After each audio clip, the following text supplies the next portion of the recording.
Kindness has a way of showing up when we least expect it, often in moments when life already feels unbearably heavy. This is one of those stories.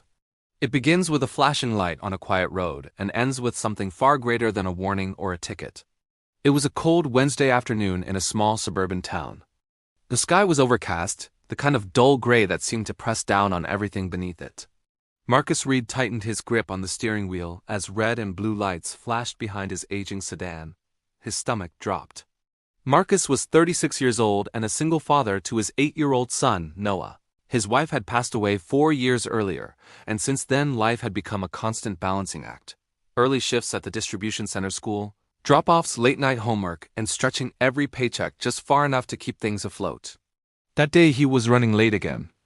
Noah had woken up coughing, and Marcus had spent extra time making sure he was okay before rushing him to school. He'd already used too many excuses at work. One more late arrival could mean losing hours he couldn't afford to lose. So he drove a little faster than he should have. Now he was pulled over. A police officer stepped out of the patrol car. She looked to be in her early 30s, her dark hair pulled back neatly, her expression calm but professional. "Good afternoon, sir," she said gently. "I'm Officer Rachel Morgan. Do you know why I stopped you today?" Marcus exhaled slowly. "Yes, ma'am." "I was speeding," Officer Morgan nodded. "I'll need your license and registration." As Marcus reached into the glove compartment, his hands trembled slightly. He hated this feeling, the shame, the fear, the reminder that one unexpected expense could send everything spiraling. Officer Morgan glanced inside the car and noticed the small backpack in the back seat, along with a well-worn child's jacket. "You have a child?" she asked. Marcus said. "My son." She gave a small nod and returned to her patrol car. Marcus stared straight ahead, already doing the math in his head. A ticket meant groceries delayed, or the heating bill pushed back, or new shoes for Noah postponed again. When she returned, Officer Morgan held her ticket book. "Mr. Reed," she said, "you were going 14 miles over the limit." "I understand," Marcus replied quietly. "That's on me." She began writing. The sound of the pen scratching felt louder than the traffic passing by. "I'm not trying to make excuses," Marcus added after a moment.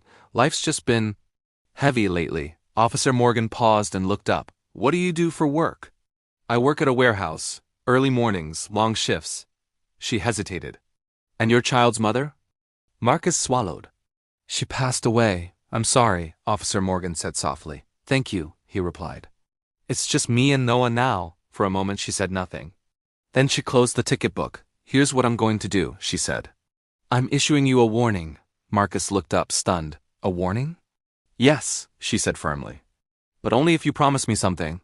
"Anything," he said quickly. "Slow down," she said. "Your son needs you safe." Marcus nodded, emotion tightening his throat. "I promise." She handed back his documents, then reached into her pocket and pulled out a small card. "This is a local family support center," she explained. "They help single parents with childcare, food assistance, and counseling. A lot of people don't know they exist." Marcus stared at the card like it was something precious. "I didn't know this was out there. That's why I carry them," she said. Then she walked back to her car and returned with a small paper bag. "I keep these for families who might need them," she said gently. "There's some snacks and a grocery gift card inside. This part isn't official. It's just something I choose to do." Marcus couldn't speak. His eyes filled with tears. "Thank you," he finally whispered. "You have no idea what this means," Officer Morgan smiled. "I think I do." That evening, Marcus tucked Noah into bed. When his son noticed the grocery bag on the counter, he asked quietly, "Dad, are we okay?" Marcus smiled and brushed his hair back. "Yeah, buddy. We are." Weeks later, Marcus visited the community center. He found help, met other parents like him, and slowly began to feel hope again. Life didn't suddenly become easy, but it became manageable. Months after that, Officer Morgan received a letter at the station. It was from Marcus. He wrote about Noah, about a promotion at work, about how that one moment of kindness came on a day when he felt close to giving up. At the bottom of the letter, he wrote, "Thank you for seeing me as a person, not a problem." Officer Morgan sat quietly for a long time after reading it. Because kindness doesn't always look grand.